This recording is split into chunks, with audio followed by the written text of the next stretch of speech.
Okay, next session here, we got the Ducati motor very well assembled. We've got the heads back on.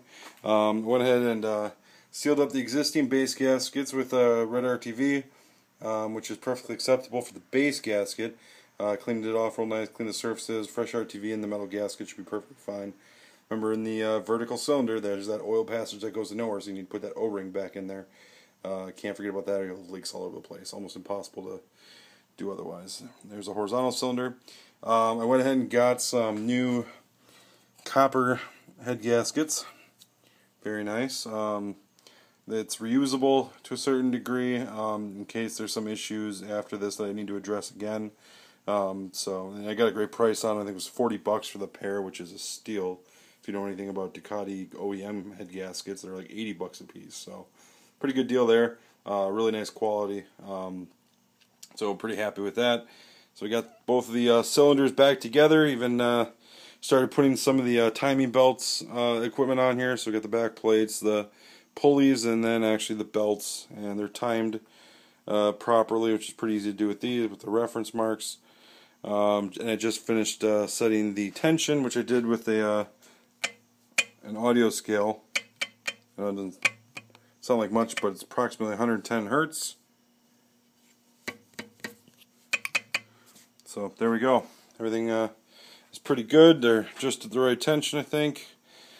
Should be pretty happy with that. People fret about the tension of the belts quite a bit. I find that it's not as critical as people like to think it is. It's important to get it good and close, but your motor will not blow up if you miss the tension by a little bit. Error on the side of looseness. You want to make sure that all the slack is taken out of the belts, but not to the point that you can barely move them or anything. I mean, they need to be flexible because they bounce around a little bit. They're flexible. That's the way they're supposed to be.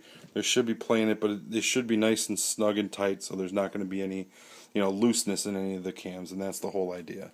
Keep the cams timed properly, but don't overdo it to the point that you're going to start stretching the belt out. 'Cause as soon as the belt stretches, even a little bit, and I know they're not supposed to, but they will, your timing's going to be off, and things are going to get funky.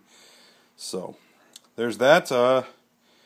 Everything's looking pretty good. We're making good progress. Like I said, the motor is just about complete. Got to put the radiator hoses back on, all the coolant lines on the alternator side. Haven't touched those yet. Run the oil feeds from the oil outlet down there, up around the way to the heads where they go in right there. So, and on the horizontal side as well, goes in right there. So we'll make sure we have the oil lines on there, radiator hoses. I'm going to go ahead and give this thing a valve job just because. Got everything off. It's a lot easier to check everything now. The last valve service was 2,000 miles ago, so I'm not expecting anything to be out of spec. But, like I said, the motor's off. I got the valve covers open here. It takes all of 2 seconds to check clearances. So next time, hopefully we'll have this thing all back together, and we should be putting this back in the frame pretty soon.